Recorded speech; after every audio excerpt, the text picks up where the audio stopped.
যদি আমি বেঁচে থাকি রূপগঞ্জ আমি পরিবর্তন করে ছাড়বই, যে আমি রাজনীতিবিদ ছাড়া আমি দেশের জন্য লড়াই করতেছি। নারায়ণগঞ্জের রূপগঞ্জ এলাকাকে সম্পূর্ণ বদলে দিতে চান জাপান বাংলাদেশ গ্রুপের চেয়ারম্যান ব্যবসায়ী সেলিম প্রধান। শনিবার সকালে রাজধানীর বারিধারার নিজ ব্যবসায়িক কার্যালয়ে সাংবাদিকদের সাথে আলাপকালে তিনি এসব কথা বলেন। এ সময় রূপগঞ্জে সন্ত্রাস, মাদক, ভূমিদস্যুতা নির্মূলে প্রশাসনের সহযোগিতা চান এই ব্যবসায়ী। সেলিম প্রধান অভিযোগ করে বলেন, আওয়ামী লীগ সরকারের আমলে সৃষ্ট সন্ত্রাসীরা এখনো বহাল তবিয়তে সরব এবং সকল নাশকতার কর্মকাণ্ডে লিপ্ত। দুষ্ট চক্র লোক যারা আপনার আশেপাশে আছে, একটু ধৈর্য ধরেন, এগুলো সব চলে যাবে। দেশ আর জীবনেও আগের জায়গায় ফেরত যাবে না। রূপগঞ্জ আপনার ঢাকার এদিক ওই সাইড পিছনে আর ডান দিকে যদি তাকান, বাংলাদেশের সর্বোচ্চ ক্রাইম জায়গাটা রূপগঞ্জ।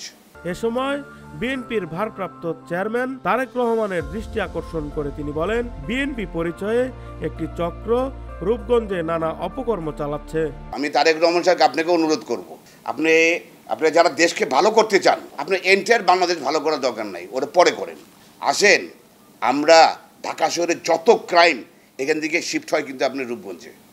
আপনি রূপগঞ্জে আপনারা দেখতেছেন না, কিন্তু বাংলাদেশের যদি আপনার এই গাজী বাহিনীর অস্ত্র, আপনার ওই অন্য সন্ত্রাসীদের অস্ত্র, মাদক, এটা তো রূপগঞ্জে আমি চ্যালেঞ্জ করতে পারি এক নাম্বার।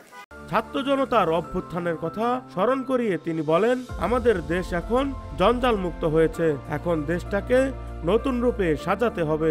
তিনি পার্শ্ববর্তী দেশ ভারতের কথা উল্লেখ করে বলেন, স্বাধীনতার পর এই প্রথম তাদের কাঁপাকাঁপি শুরু হয়েছে, আমরা স্বাধীনভাবে তাদের বিরুদ্ধে কথা বলতে পারছি।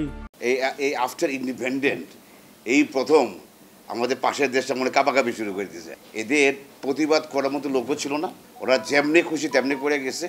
দেশটা কিন্তু আমরা সবসময় বলি, দেশটা কারো পাবেন না, যে আমরা স্বাধীনতার পরে আজ পর্যন্ত আমাদের পাশের দেশে না, আমার নাম নিতেও তো লজ্জা লাগে ভাই, যে তারা এত নোংরা। আজ পর্যন্ত কিন্তু এই স্বাধীনতার পরে আজকে যেভাবে প্রতিবাদ করতে পারি না, কিন্তু আমরা কেউ বাঙালি করতে পারি নাই। যারা মনে করেন যে আপনারা বাংলাদেশের নাগরিক, আপনার এখানে ভালো লাগে না, যে আপনি পাশের দেশে ভালোবাসেন, আমি আপনার কাছে হাত ধরে অনুরোধ করব, আপনি দয়া করে চলে যান। স্বাধীনতাকে ধরে রাখতে দেশবাসীকে সকল অপশক্তির বিরুদ্ধে ঐক্যবদ্ধ থাকার আহ্বান জানান এই ব্যবসায়ী।